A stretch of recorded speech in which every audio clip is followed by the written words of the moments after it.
Hello, everyone. Welcome to our conversation for this evening. It is good to be with you all. For those that are interested and willing, you can go ahead and turn on your video. We would love to see faces. I know Chris, I'm sure, would love to see who he's talking to once we get to that portion of the evening.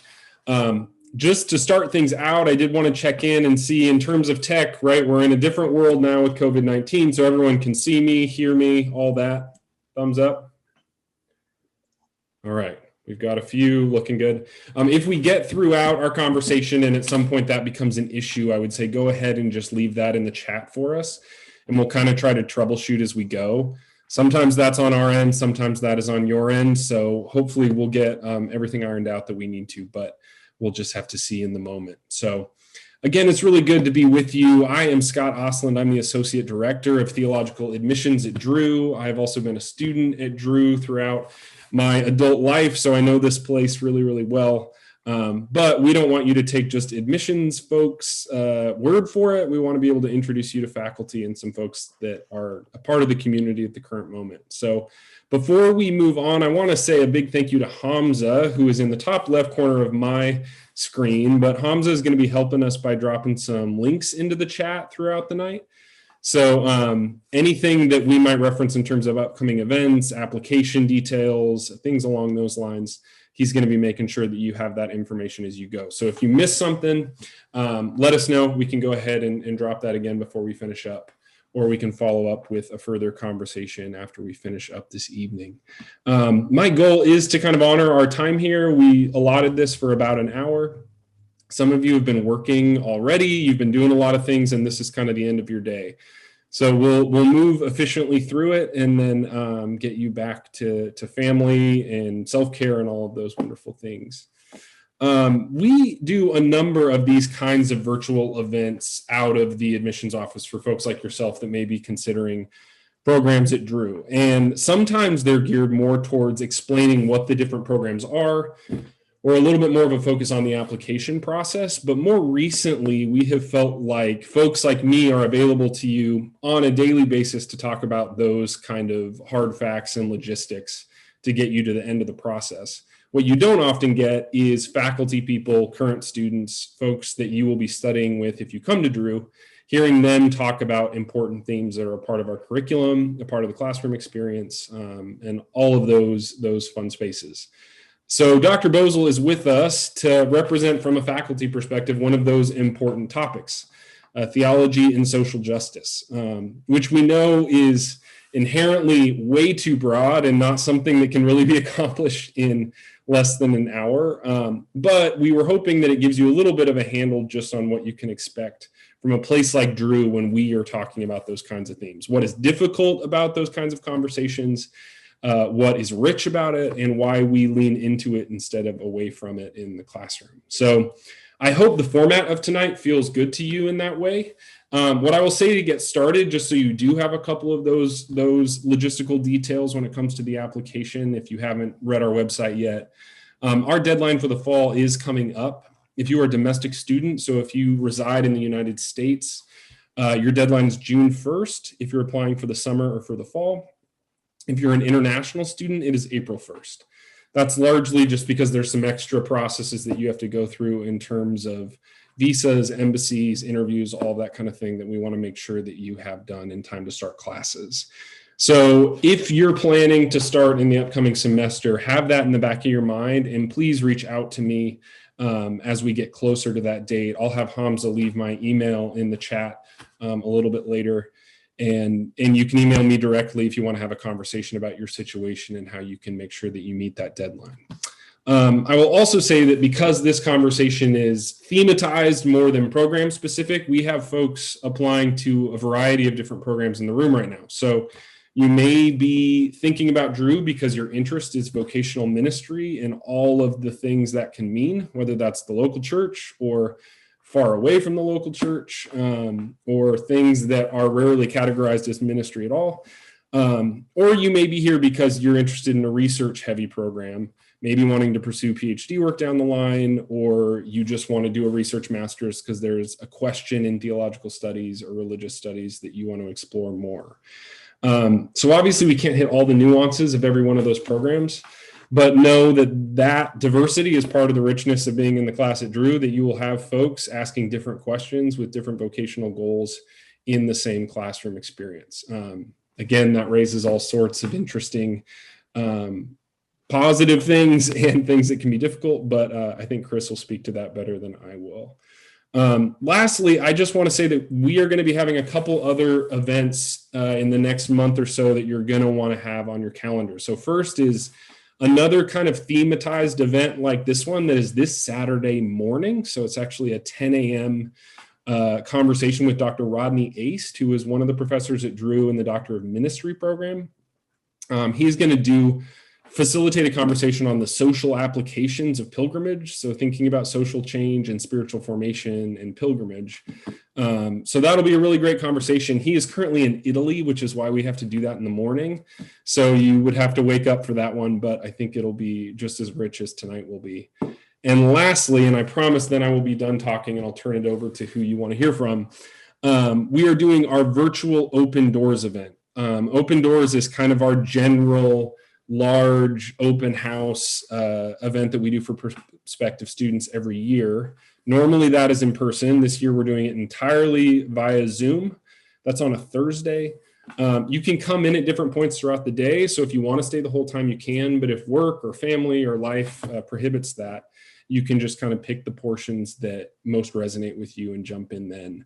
But that'll give you a chance to sit in on some classes. I think Dr. Boesel is actually going to be allowing students to sit in and have a conversation about liberation theologies.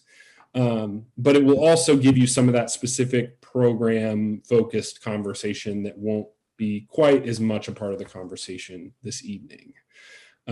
So I think, if I'm not mistaken, that should hopefully cover what I need to share with you to get things started. Again, if you have any questions as you finish up, Hamza, if you can go ahead and put my email in the chat there. And we can follow up after our conversation today. But without further ado, I want to go ahead and turn it over to Dr. Chris Boesel, who is going to kind of just paint a little bit of a picture, lay a foundation for what it's like to be at Drew and think about the relationship between Christian theology and social justice, social change, social movements. So I hope that you're excited about this conversation. Dr. Boesel is the Associate Professor of Christian Theology at Drew. He has written a number of things: Risking Proclamation, Respecting Difference, Christian Faith, Imperialistic Discourse, and Abraham is his first book. He has recent pieces in Karl Barth and Comparative Theology, as well as Prophetic Evangelicals. And he has a couple upcoming projects on the philosophy of Jacques Derrida and Soren Kierkegaard, as well as an introduction to the theology of Karl Barth that will be coming out, I think, sometime next year. So he is a busy person, and we are super grateful that he's willing to take this time to be with us. So Chris, I'll turn it over to you and talk again in a little bit. Great. Thanks, Scott and Hamza, for organizing this and inviting me. And hello, everybody. Great to see your faces and your names. And assuming we're beaming in from all over the country, all over the world, perhaps. And so it's nice to be part of a global conversation. I'm just going to say a few general things about sort of the Drew approach to theology and social justice. Of course, you know, we can't get into details. And if you are already a justice warrior, this will be very familiar to you. If you haven't encountered the relationship of theology to social justice much in your context, this may be newer to you. But I'll just say some general things as an introduction to the kind of context that Drew is around issues of theology and social justice, the kinds of conversations we get in. And then Scott can ask me some questions to bring out specifics that need to be brought out. And then, of course, I'm hoping we'll have time for y'all to ask questions as well. So I'll just say a few introductory things. I've been at Drew for 18 years now, I think, so I've been around for a while. and it's been a wonderful place to work, challenging and fruitful. And so I hope you all can come and join us. But here's Drew and social justice. If you don't know anything about Drew, the first thing you need to know is that beyond it being a United Methodist affiliated seminary, it is a progressive theological context. So, some of you who may remember Glenn Beck, who was a mainstay on Fox News several years ago. And he did a series on social justice, and he was talking to Christians in particular and church folk and warning them to look out for social justice language in the church. And he was saying, as soon as you hear someone talking about social justice in the church, that is the sign that Satan has infiltrated your church, and you need to be on the lookout. That is anti-Christian, secular, communist, Marxist language, and it is the threat to the gospel. So Drew is Glenn Beck's nightmare. Drew is a Christian place and a religious place where we talk about social justice, and we believe passionately that social justice is essential to both faith and theology. And we think Glenn Beck is the problem. And so that's one way to introduce folks to Drew is we are Glenn Beck's nightmare. We are a Christian context that believes that the gospel is about social justice in some central way. So what does that mean generally? And this again is just sort of a bullet point and obvious probably to everybody already. What that really means in specifically Christian terms, because Drew is a Christian seminary, but also in interfaith terms, because Drew was a progressive seminary and so interested in interfaith conversations and affirming relationships of other religious traditions. And we like to have folks in other religious traditions in our midst studying with us. But that it means that religious traditions, discourses, faith, lives of faith and practices in general, and the Christian message, the Christian gospel, the Christian church in particular, is about social, material, political, historical transformation in history. The gospel is not only about a cosmic vision of eternal life, eternal wholeness, eternal reconciliation. We don't have to let that go, but it is also about, and even perhaps more urgently about, our historical, material, social lives now in history, and that the salvation and the redemption and the reconciliation that Christian gospel language is about redeeming and transforming our social historical lives together now, as well as looking forward towards a cosmic reconciliation. To put it in the language of James Cone, the gospel is about God getting us out of Egypt now. It's not about getting to heaven. It's not just about getting to heaven. The God of the Bible is the God that gets slaves out of Egypt now. That's essential to the gospel story, to the Christian story of God's redemptive work in the world. So that's the general thrust of what the connection between theology and social justice means at a place like Drew, is that there is a social, historical, political, economic, material dimension at the heart of the gospel message, and at the heart of the goodness of the news about Jesus, is that the God of Jesus Christ and the Holy Spirit gets enslaved folks out of Egypt, liberates the slave, the captive, gets the hungry fed, gets structures of injustice transformed, dismantled for the mutual creaturely flourishing of all creation. That's the gospel. And on top of that, we get to go to heaven for all eternity. Oh man, but that's the gravy. That's the frosting. The cake is justice now. God wants our creaturely, material, historical lives to be liberated and flourishing and free and expressions of mutuality and mutual blessing. That's the will of God on earth as it is in heaven. Okay, so you get that. Now, this means that, of course, there are certain particular issues of injustice that are targeted for visions of the gospel that are about social justice. So, of course, we're talking about poverty as oppression, economic inequality. We're talking about racism in all its forms. We're talking about sexism and patriarchy. And we're talking about homophobia and heterosexism.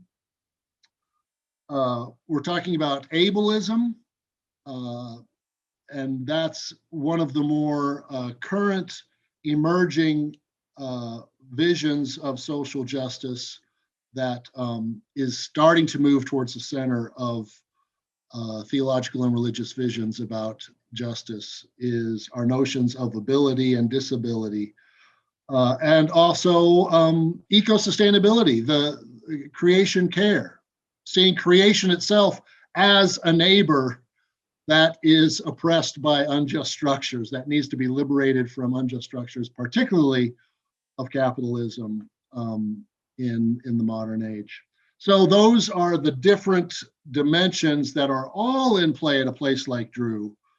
We're talking about all of those things that the gospel, in the Christian context in particular, but all religious traditions in their best selves are about transforming oppressive social structures along all those lines and in all those areas, transforming them to and liberating oppressed communities towards mutuality of all.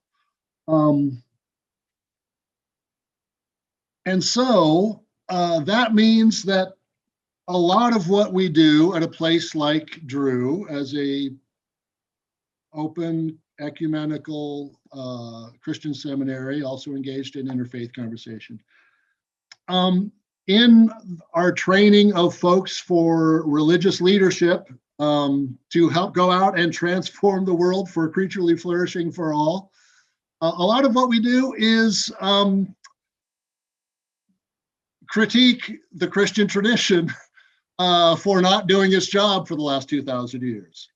So much of what we do is critical work, is saying and acknowledging, naming, making visible, confessing, repenting of, for those of us who are particularly on the privileged side of those issues, all the ways in which the church actually has been part of the problem, has been in bed with the oppressive structures, particularly of empire and colonialism and racism and sexism and homophobia and ableism and eco-sustainability. On all those issues, the normative church that generally has been coming out of Europe over the last 2,000 years and exerting a kind of European hegemony, has been part of the problem, not the solution, not the remedy of redemption, but it has actually been in bed with the principalities and powers that have been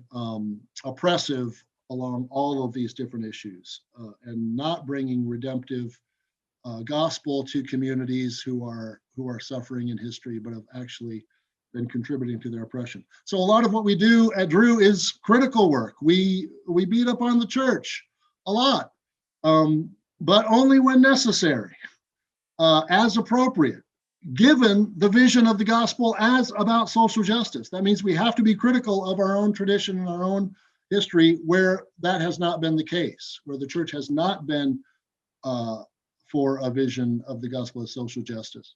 And that can be hard for a lot of our students, because while the institution is intentionally and explicitly progressive on social justice issues and theological issues, by and large, many of our students are not. Many of our students come to us as fairly traditional, conservative Christians and religious folks. And so we are not all on the same page on this theology and social justice issue, particularly in the relationship of many of our students to the faculty or to other students. So our critique of the church and the history of Christianity in the world is often difficult for a lot of our students because they're not used to that. They think they come to seminary to talk about how better for the church to evangelize the world and bring the good Christian message of the world, not to spend all our time talking about what a poor job we've done for the last 2,000 years. So that can be an adjustment for a lot of our students. Of course, for a lot of other of our students, this is precisely what they've been longing for, because they have grown up in churches or religious institutions where their full humanity has not been embraced and celebrated, and their community has been marginalized because of gender or sexuality or race or poverty. And so that critique of the Christian tradition is life-giving and affirming, and is the breath of life for a lot of students. And of course, many of our students who have been raised in liberal Christian progressive contexts, that's just the norm for them, and that's what they expect. So already you begin to see that our shared vision of social justice as an institution, and that it's essential to Christian theology and faith and religion more generally, immediately becomes complicated in the way that we constitute ourselves as a community, because we don't just only admit liberal progressive students who already agree with all of that. I think we run pretty close to 50-50. If you're talking about conservative traditional students theologically, in particular, that also have some more cultural and social conservatism on certain views, and students who tend to be more liberal progressive or liberationist. And that makes for a very vibrant, but also dicey classroom experience, because we are not on the same page, and we see each other as precisely the problem for the church that needs to be remedied. That's the way progressives look at conservatives. That's the way conservatives look at progressives. And we're sitting next to each other in the Drew classroom with all our passion about the gospel as good news for the world. That makes Drew a very interesting place, and a very difficult place often to come and study and do advanced higher ed in religion and Christian education.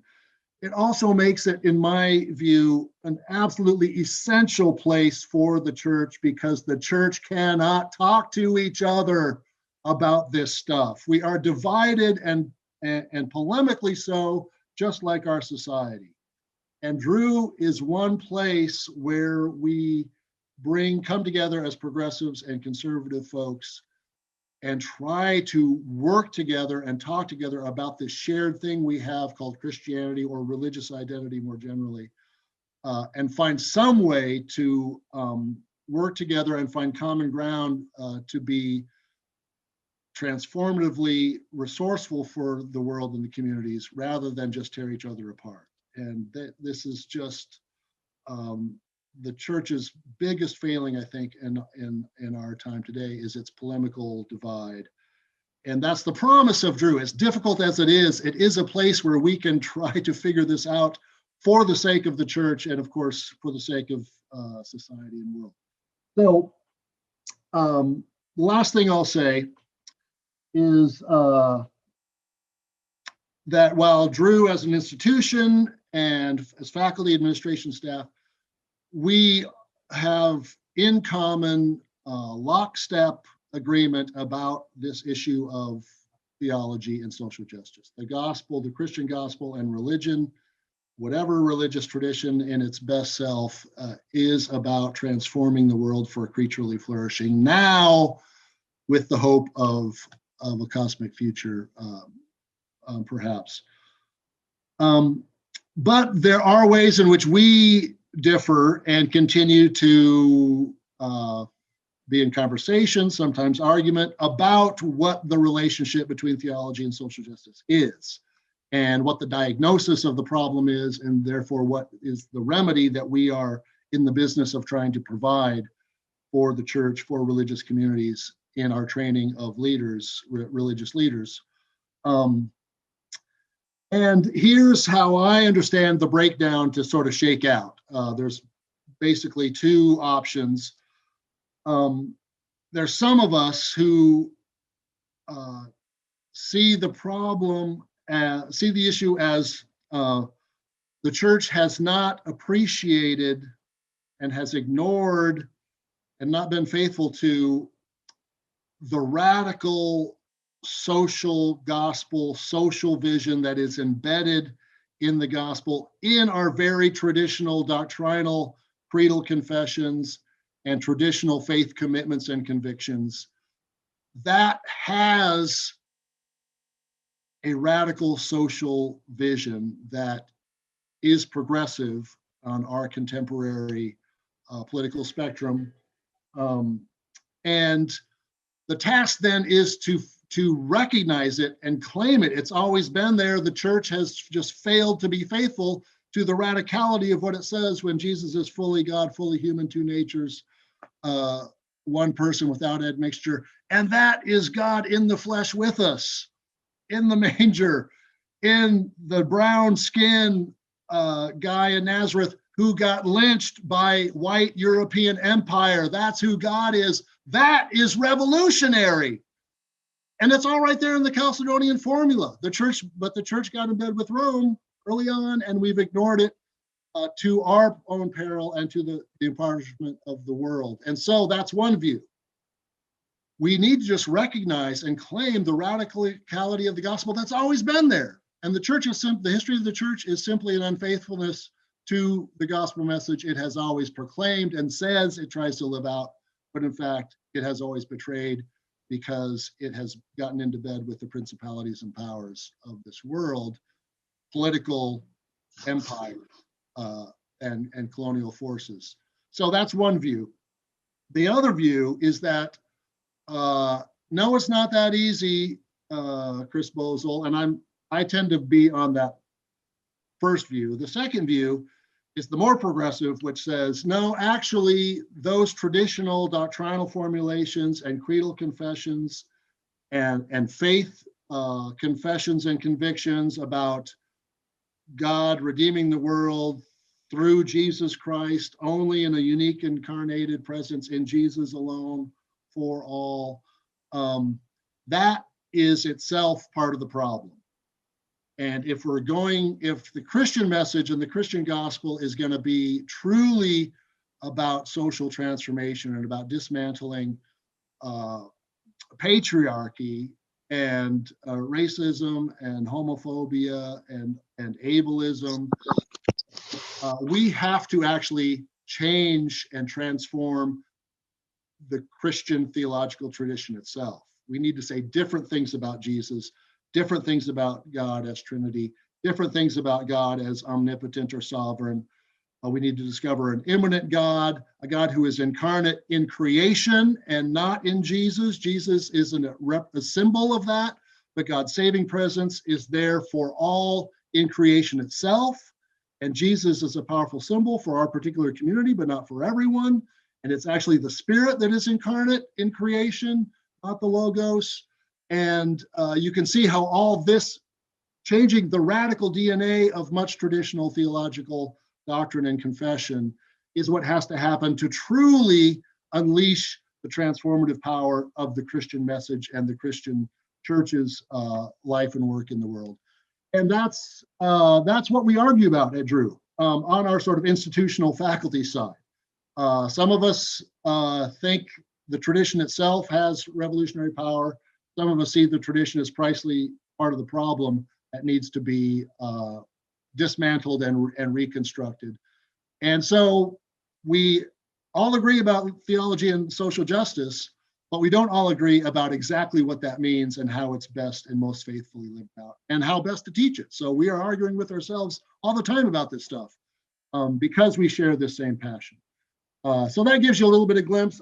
I want to stop here so we have time for questions. So I'll hand it back over to Scott if you want to lead with questions or. Yeah, I have a couple questions that I'll get things started, and then we like these spaces to be conversational for you all to be able to engage if that feels helpful and meaningful to you. So what I will start by saying is, one, what you've already been able to tell is that Dr. Boesel has wonderful energy as a teacher, and there is a lot there beneath the surface. There's more words than he's ever able to get to, I think. 8 cups of coffee. It's all in the coffee beans.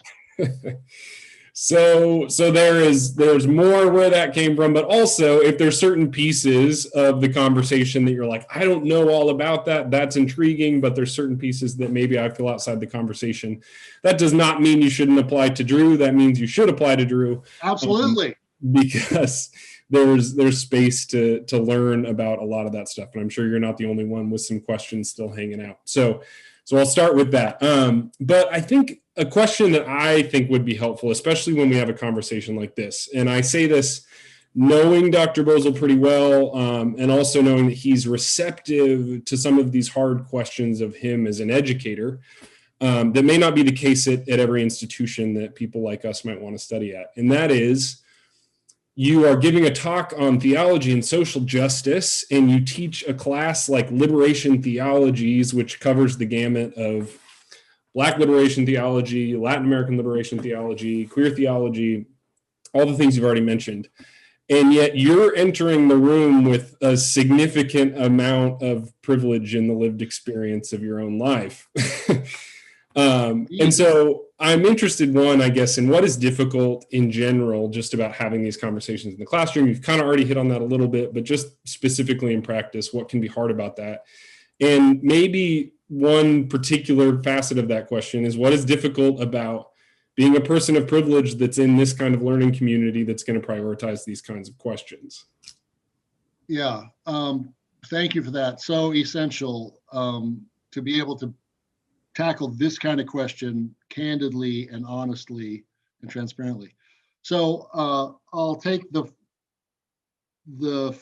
part about my own, how do I inhabit my own skin, as the white privileged guy talking about what it means to privilege experiences of oppressed and marginalized communities as authoritative for Christian faith and theology.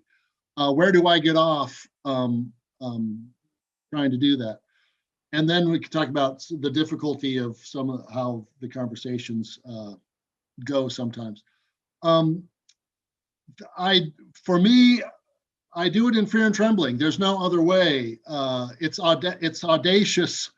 It's an act of audacity for me, someone like me, to teach liberation theology, because I do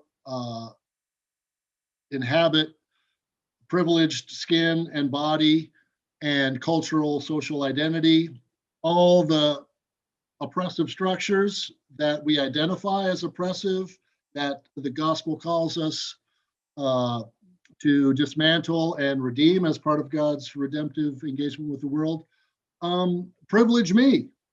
They are there to privilege me and provide me security in my particular cultural, political identity in all its forms. So when I walk into the classroom and teach liberation theology, that's the first thing that has to be said, is I have to locate myself. I am part of the problem. In every liberation theology and discourse and text that we read, I am part of the problem.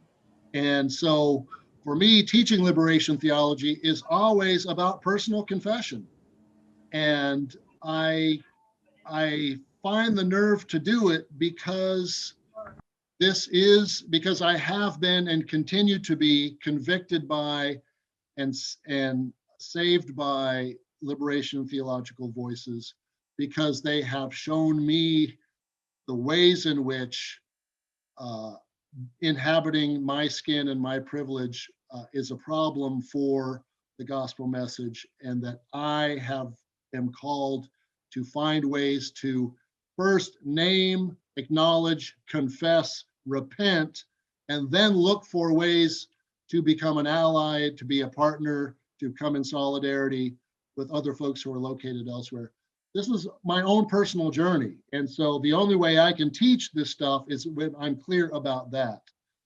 And so a lot of what I do when we're teaching and inhabiting these spaces, talking about liberation theology, is I am simply exhibit A of white racism and white supremacy, what that looks like, of patriarchy and sexism, the way my own experience, the way I have been shaped, the way I have come to know my own racism and how that has been embedded in my skin even before I could breathe. Same with sexism and homophobia. That is how I occupy my own skin in the classroom, is I understand myself to be exhibit A of the problem. And I can use that to help and invite other folks into seeing that, particularly other folks who look like me and have bodies like mine. I can open the door for them to not feel threatened by being the bad guy in the story or being involved and complicit in the oppressive structures. That can be very scary at first and problematic. Of course, it's nothing like actually being targeted by those oppressive structures because of your skin color or your gender or your sexuality. But it can have its own kind of trauma and walls go up. So claiming my own problematic space is a way to open the door for other folks in the classroom and in the space who are privileged like me to not be so defensive and to see that this identities like mine can be owned and named and confessed and repented from without the person being destroyed, but actually as a process of personal redemption and liberation. So that's part of the complexity. Is it is not a small thing that I'm a white guy and I'm in class teaching a class about Black liberation theology and racism when half the class are African Americans. That takes some real intentionality, and I'm hoping that over 18 years of teaching and wrestling with this stuff and being open about my own journey with this stuff, that enables me to teach with some integrity in those contexts. Part of the difficulties that arise when we're doing this kind of work in a diverse classroom like Drew, where we don't just have theologically conservative folk and theologically progressive folk, but you have African Americans and Latinas and Koreans and Asians, folks from the African continent.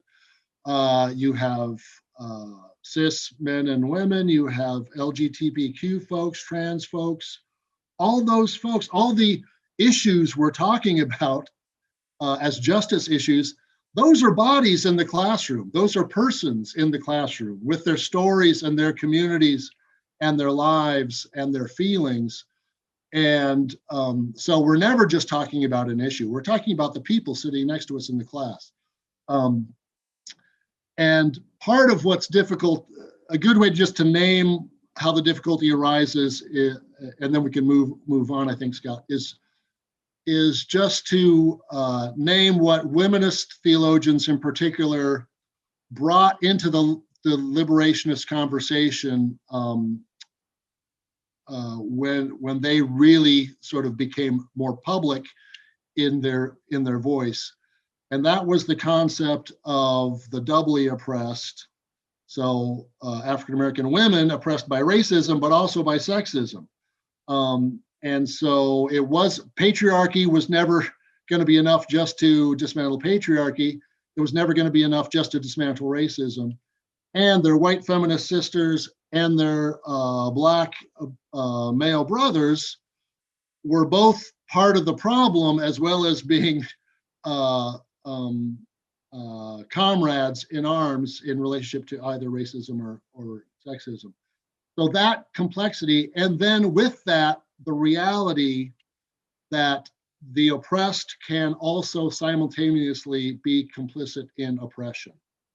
So Black men are oppressed by racism, but they can also be complicit in the oppression of African American women because of sexism and its pervasiveness.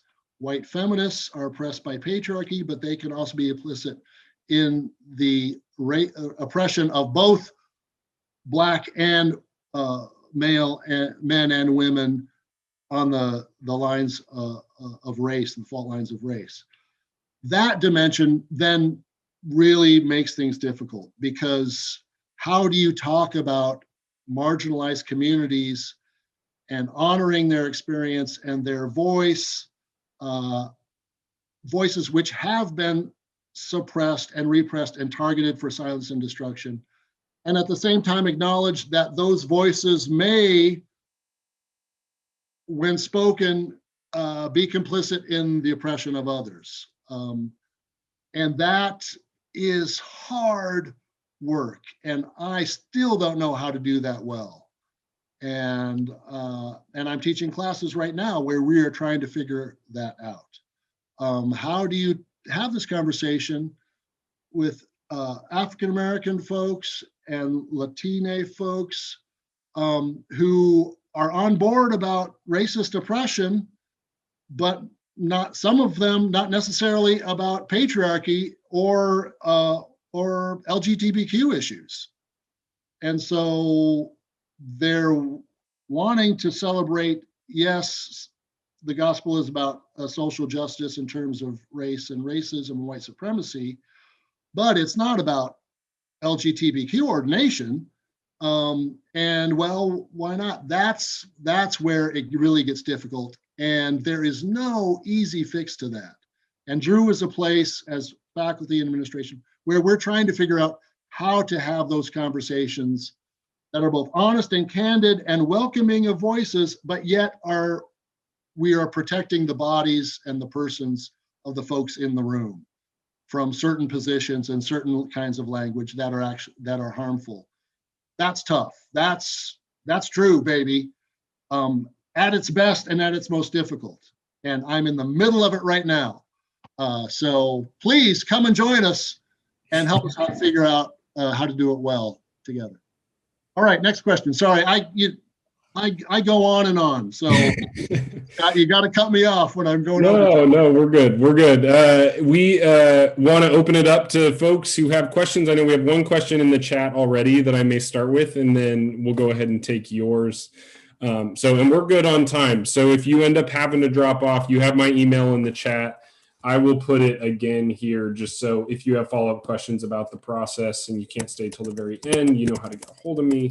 But we're good on time. So a quick question is from Melissa in the chat that just says, are any scholars or faculty or folks at Drew looking into the question of ableism specifically, and kind of where that shows up in theology, or just kind of how is the question of ableism engaged in a place like Drew, especially as you said, that's maybe a later on development in something like liberation theology. But. Yeah, right now we don't have anyone on the faculty for whom this is their expertise. But as a faculty, we acknowledge it as an issue and a problem that needs to become more central to our concerns and our justice commitments. But we don't have someone who that really is their expertise. We do, Dr. Kate Ott, one of our social ethicists, has probably done the most work in her own scholarship, has probably gotten engaged this issue the most. She does work in the medical humanities department across the quad, and encounters those issues in some of her work in terms of medicalization, biomedicalization issues around ableism and around trans issues. And her and I right now are on a committee. We have a student who is doing their dissertation on a trans crip theology. So crip is the sort of shorthand for more radical theoretical theorizing of ableism. and ability. And so we have a PhD student now who Dr. Ott and I are helping advise their dissertation. So we do have a faculty environment with enough sensitivity to the issue and enough expertise to guide someone to do a dissertation precisely on crypt theology and ableism.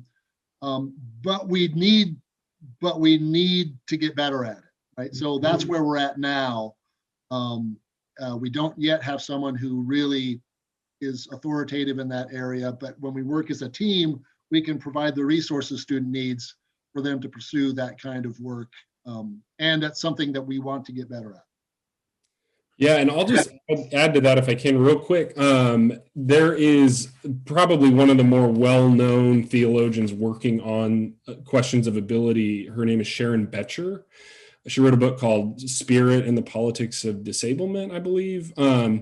And she did her PhD at Drew and worked with Catherine Keller primarily, I think, but with a number of folks on our faculty. And if you're interested in that question, it's an unavoidable text in that conversation around Christian theology, theology of other traditions, and ableism. So anyways, there's some indirect Drew connections, even if those folks aren't currently. Yeah, great. It's Karen had a question in the chat, and again, you can put these in the chat if you want, or you can unmute yourselves. I didn't want you to feel like you had to mute yourself the whole time once we get to this portion, but and make sure I'm reading this correctly, Karen, if you want to clarify, but it says, why do you create a dichotomy between Jesus the radical and Jesus as immanent? Or maybe she's feeling like those aren't necessarily mutually exclusive. Right. I didn't mean to do that in a real intentional way. I was kind of caught up in the spirit, and I was just throwing out a lot of stuff. Okay.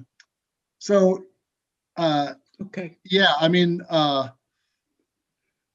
so the immanent Jesus is where the radical stuff is for much liberation theology and much progressive theology. It's the discovering the humanity of Jesus and having that become authoritative in the ministry of Jesus. Okay. And theologically, the sense of God's radical immanence in creation in the embodied nature of Jesus. So, yeah, I didn't mean to say immanence is one thing, radical Jesus is another. That the immanence of God in Jesus, or the immanence of Jesus, if that means focusing on Jesus's humanity and ministry, theologically, that's where the radical stuff often plays out.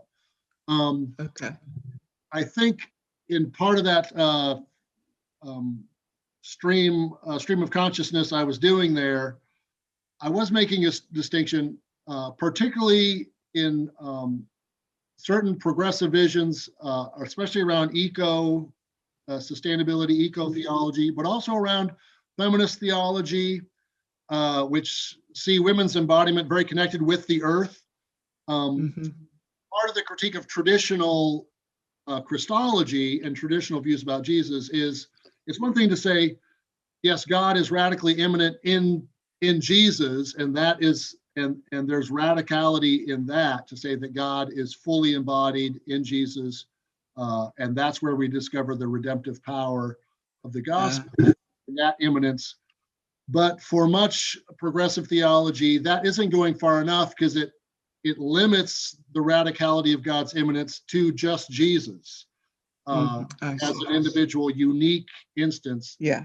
And much progressive theology wants to get God's immanent, incarnational, redemptive presence, immanence in creation itself, right? So, Jesus is still our guy. That's where we encounter it as a community most radically, but that's not the only place that God is radically immanent. Yeah. Right. So I was trying to make that distinction in there somewhere. Okay. Does that make sense? Absolutely. Yeah, great. Anybody else have a question they want to ask out loud here for Chris while we have him? I always have questions, but he's heard from me too much over the years. So I am so sick of your questions, Scott Oxley. Can't blame you. I'm joking. I actually have a We couple have questions. fun. Oh, I was going to say, I actually have a couple questions. Unfortunately, I can't put up my video right now. And it's wonderful to meet you, Dr. Boesel. This is Melissa? Yes, it is. Yes, Yes. great. That's the Good to meet you. question about ableism there. And I want to thank you for that, for your answer. Mhm. But one thing comes to mind is I'm actually really curious about your upcoming work with Soren Kierkegaard and Jacques Derrida. I'd love to hear Yeah. more about that. If this is not the place for that conversation, I understand, but I'd love to know what you're Hey, doing. Sounds I'm great. always happy to plug my book. That's you don't have to twist my arm. But yeah, I'll just say briefly, I'm taking on a lot of postmodern theology there, and which reads sort of Derrida, and postmodern apophatic theology is often, or apophatic theopoetics. John Caputo is a name that might be familiar to some of you. He's a big figure in that conversation. Kierkegaard and Derrida often get read together in that conversation. And what I'm trying to do is complicate that a little bit and read Kierkegaard theologically against the grain of how he tends to get lumped in with deconstruction, Derrida, postmodern theology as an example of that. And I want to say, actually, there's some crazy theological stuff in Kierkegaard that actually goes against the grain and can't simply be appropriated by that conversation. And I also think it's good stuff for liberationist social justice visions of a progressive social vision that a lot of the POMO stuff actually doesn't quite take seriously enough. Talks about a lot, but I don't think can deliver on. And so I'm just trying to bring out some distinctiveness in Kierkegaard in his relationship to that postmodern philosophy stuff in a way that I don't think has been brought out enough, and precisely for the sake of a vision of the Christian gospel that has radical social progressive dimensions to it. Wonderful. Thank you very much. Yeah. Whether I pull it I'm- off or not remains to be seen. I hope that'll be out in the fall. Go ahead. I wish you good luck with this. No, I'm going to mute my mic for a minute and see if anybody else wants to jump in with a different question, but I do have one more to ask before we separate tonight. great. Does anyone else have one they wanted to jump in, or we'll let Melissa sneak in another one? Well, Melissa, why don't you go for it while people are thinking, and then if we move toward our finish, that's all right. Yeah, I guess it's thank you again. I guess it's got to do to this social justice aspect to everything that's happening right now. I think a lot of the time that I put in, unfortunately, but also fortunately during the pandemic, went right into TikTok. And I'm looking at the amount of social justice conversations that are happening on TikTok. And I'm curious if Drew Theo is on there at all. Are the faculty involved on TikTok? Are the grad students doing anything on TikTok to help kind of, I don't know if it's reinvent the wheel, but at least repair a few things that may have happened over time, or even in the current times? What are we doing? Great question. I don't, a lot of our faculty, as progressive and radical as we are or try to be, tend to be sort of second generation liberationists, second wave in a lot of ways, and aren't wholly up to date on the tech stuff, though we're trying to catch up. We do have, I wouldn't be surprised if Dr. Ott was engaging TikTok, but it would be definitely a minority of faculty who are really doing really engaging the current technological social media innovations. Students, of course, they're all over it, I'm sure. But Scott, you can maybe answer that better, at least from the student's perspective. I mean, I can say that you have just made my day, because now I get to go to the faculty meeting next month and say that there is a request from prospective students that all of our faculty get on TikTok. So this is just fabulous. I do not think that a lot of our faculty are currently on TikTok at the moment. I would say probably if you're looking for them virtually, Instagram, Twitter are more likely where you're going to find some of our folks, though I don't think Dr. Boesel here, so we can press him a little on that. But I'm hopelessly old school. but yeah, as of now, I don't think our faculty have made the TikTok jump. But you're right; it's an important place where a lot of conversations are happening. So I'll have to bring it up. Thank you. I'm actually interested to see what everybody's kind of doing there as I'm making these decisions between different graduate studies schools. This would be absolutely wonderful to see. And I've also seen the wonders that TikTok has done for even small businesses in my area, with different new age stores and occult stores, and just really just gift shops in general, and how people are just coming in a little bit more, mostly due to TikTok marketing. So I wish you all the best with this, and please do it. Yeah, absolutely. Feel free to say my name too. I mean, I like that kind of plug. I can do that. Valerie, did I see your hand go up by any chance? Yeah, I was toiling. I was trying to sit and say nothing, but that's not something I do well. I took a class with you, Professor Boesel, and I was very intrigued, impressed by your teaching, but I had so many questions, and you hit a little bit on it today around Jesus and, the inclusion of others when we talk about Jesus, and how, historically we've left other people out. But considering how we've got the church from a very vague perspective, but broad, just still refusing to look at it, how we have got our Christianity all wrong, which is why social justice is so necessary.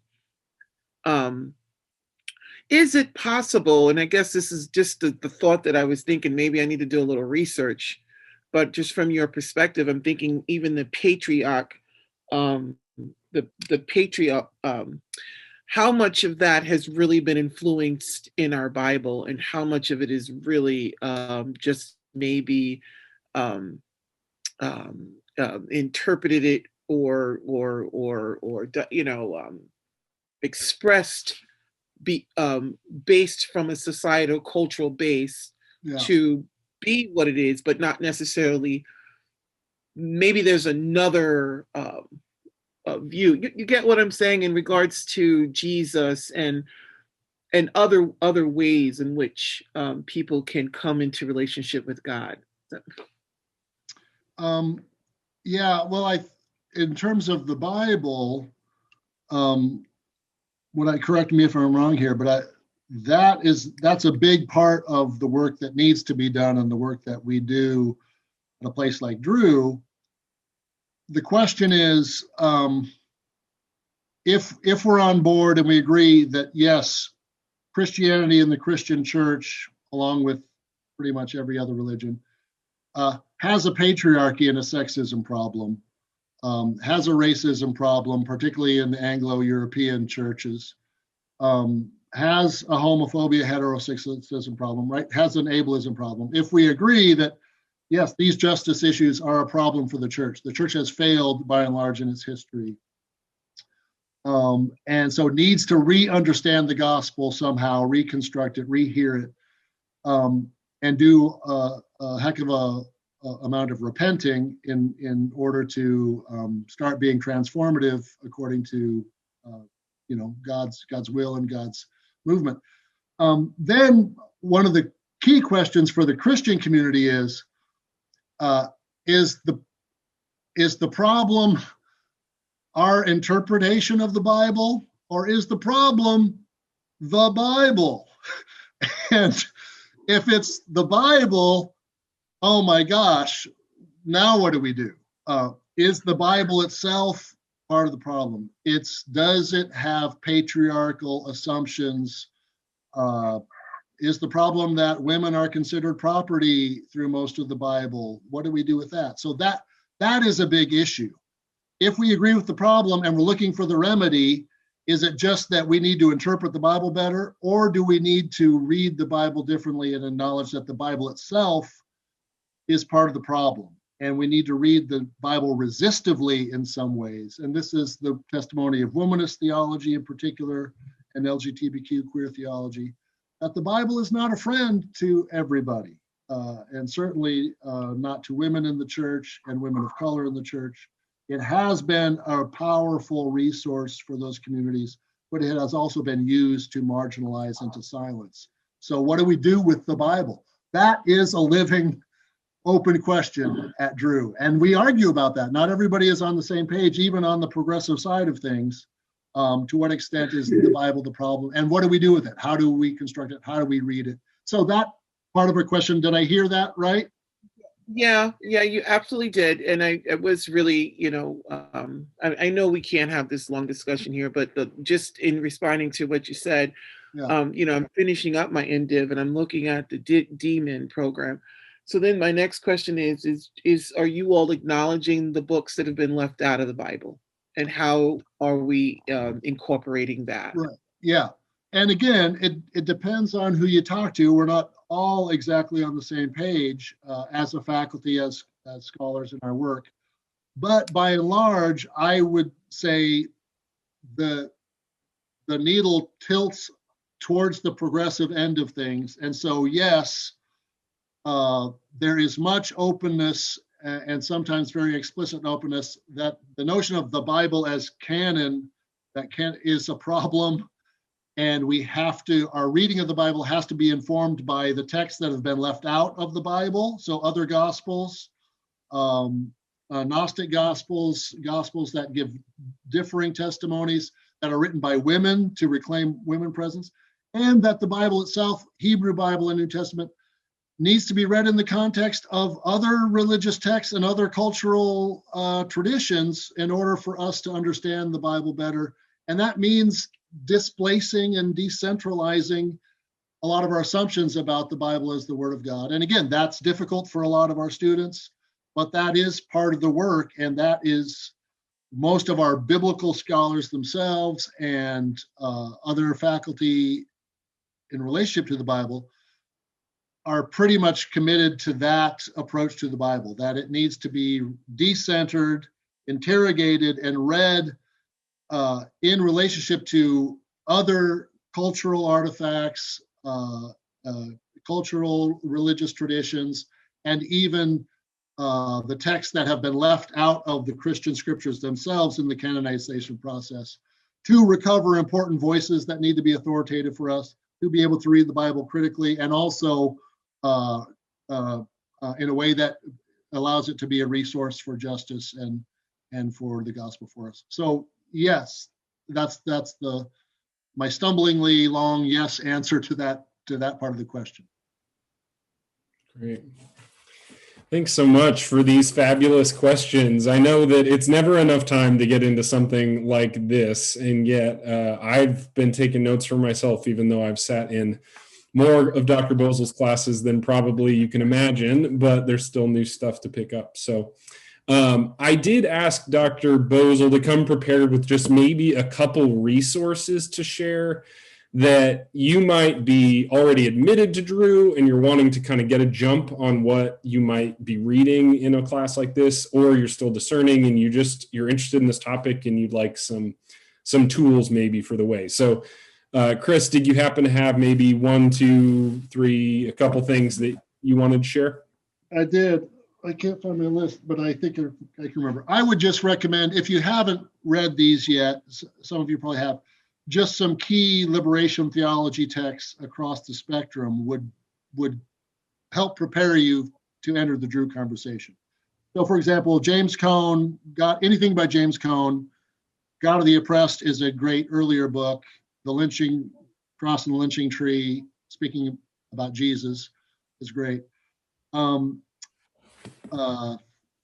Kelly Brown Douglas, womanist theologian just down the street here at Union, has a great book that Scott actually has just turned me on to, Sexuality in the Black Church. And so there you see both the critique of racism and white supremacy and critique of homophobia and heterosexism in combination with racism. So a nice instance of intersectionality really powerful book, really important. You got to read Theology of Liberation by Gustavo Gutierrez. There's just no way around it. That's in the top 3 of all time. That really got the ball started, particularly in relationship to poverty as oppression, coming out of Latin America. And then the last would be Iceland, Eislind.